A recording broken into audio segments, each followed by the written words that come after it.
Waswahili wanasema ukistaajabu ya Musa utayaona ya Firauni. Leo nitakujuza kisa cha ndege iliyopotea angani na kurudi baada ya miaka 35. Huamini Basi hiki ni kitendawili kikubwa cha anga ambacho mpaka leo hakijatatuliwa. Story yetu inaanza mnamo mwaka 1954 tarehe 4 mwezi wa 9. Ndege ya abiria Santiago Flight 513 au 513 iliondoka kutoka Aachen katika nchi ya Ujerumani ikielekea Porto Alegre katika nchi ya Brazil. Hii ilikuwa safari ya kawaida kama zilivyo safari nyingine.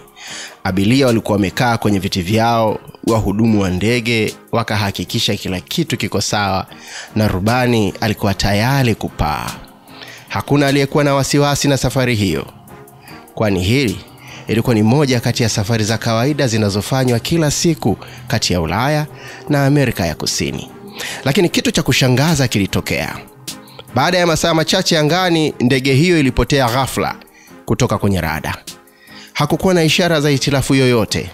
Hakukuwa na ripoti za hali mbaya ya hewa, wala hakukuwa na mawasiliano yoyote ya dharura kutoka kwa rubani au wafanyakazi wa ndege. Ilionekana kana kwamba ndege hiyo imemezwa na anga hivi. Ndege hiyo ilikuwa wapi? Na nini kilitokea? Mara baada ya ndege hiyo kutoweka, mamlaka zikaanza uchunguzi. Watafutaji walijaribu kupitia njia zote ambazo ndege hiyo ingepita.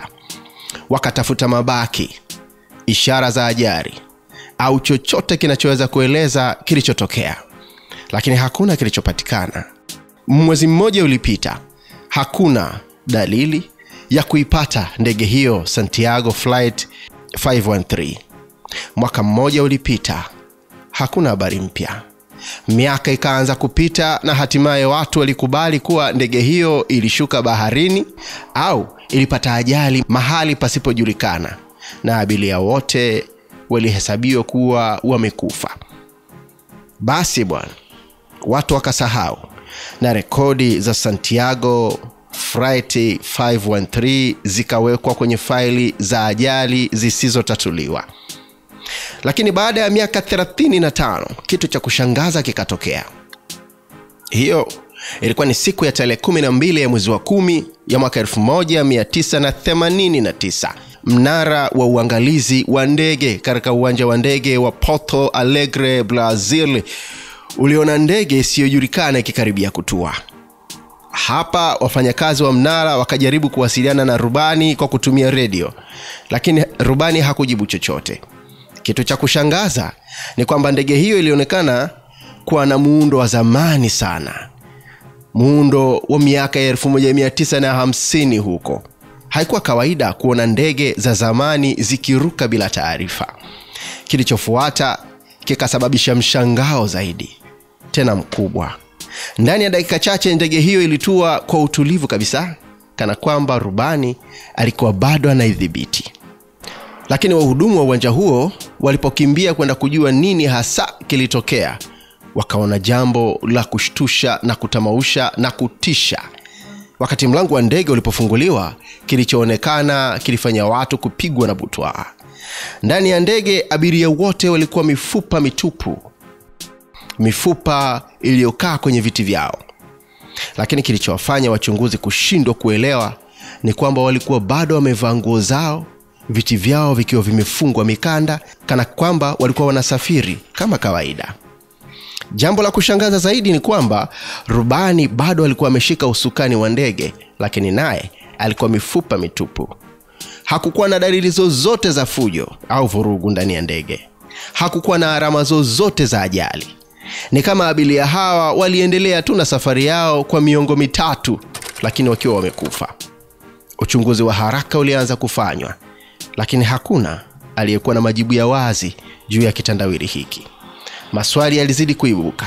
Ndege hii ilikuwaje haikugunduliwa kwa miaka 35? Kwa nini ilirudi katika hali hii?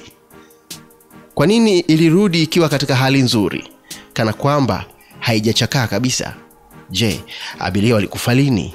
Walikufa wakiwa angani Ama walikuwa hai walipotoweka mwaka 1950? Nani alikuwa anajua? Kuna nadharia nyingi hapa ziliibuka kuhusu tukio hili la ajabu kuwahi kutokea. Baadhi ya wanasayansi wa anga wao wanaamini kwamba Santiago Flight 513 iliingia kwenye mlango wa wakati, time warp, sehemu ya anga inayoweza kupeleka kitu katika wakati tofauti. Inawezekana kuwa ndege hiyo iliingia kwenye hali ya muda isiyojulikana, ambapo abiria waliendelea kusafiri kwa miaka 35 bila kujua, lakini waliporudi walikuwa tayari ni mifupa mitupu. Ikiwa hii ni kweli, ina maana kwamba kuna sehemu za anga zinazoweza kuvuruga mwendo wa wakati, na inawezekana kuna ndege nyingine au vyombo vingine vilipotea kwa njia kama hii. Baada ya tukio hili, serikali ya Brazil ikapiga marufuku majadiliano yoyote kuhusu Santiago Flight 513. Lakini kuhusu uchunguzi wa ndege hii, uchunguzi huo ulifungwa na hakuna ripoti zozote zilizotolewa kwa umma. Hili likafanya watu kuanza kuamini kuwa serikali ilificha ushahidi wa kile kilichotokea. Baadhi ya wanasayansi wa anga wanasema ndege hii ilipatikana na kitu kisichoeleweka katika safari yake, na serikali haikuwa tayari kuambia watu kweli juu ya kitu hicho. Mpaka leo hii Santiago Flight 513 inabaki kuwa mojawapo ya mafumbo makubwa zaidi katika historia ya anga. Hakuna anayejua kilichotokea kwa ndege hiyo kati ya mwaka 1950 mpaka 1989. Hakuna anayejua abiria hawa walikufa lini na kwa njia gani. Hakuna anayejua kwa nini ndege hii ilirudi ikiwa imehifadhiwa vizuri, lakini ndani yake kukawa na mifupa mitupu. Hii ni moja ya visa vinavyoibua maswali mengi kuhusu safari za anga na uwezekano wa safari za wakati. Je, kuna uwezekano kuwa tunaishi kwenye ulimwengu wenye milango ya siri ya wakati? Hilo linabaki kuwa fumbo. Je, kuna ndege nyingine zilizopotea angani ambazo huenda bado zipo mahala fulani zikisafiri katika hali isiyoeleweka? Mpaka hii leo hakuna anayejua majibu ya maswali haya. Lakini jambo moja ambalo liko wazi ni kuwa ndege inaweza kupotea na kurudi kwa miaka 35 baadaye. Basi dunia yetu ina siri nyingi sana ambazo bado hatujazigundua. Yes, msomaji wako ni mimi Isaya Edward Maridadi Exaudi Mbaya. Leo tulitazama kisa cha ndege iliyopotea na kurudi kwa takriban miaka 35 ikiwa angani. Lakini nilikuwa na director wangu, Director O, akisimamia mijongeo ya picha pamoja na sauti. Usiache kusubscribe pamoja na kucomment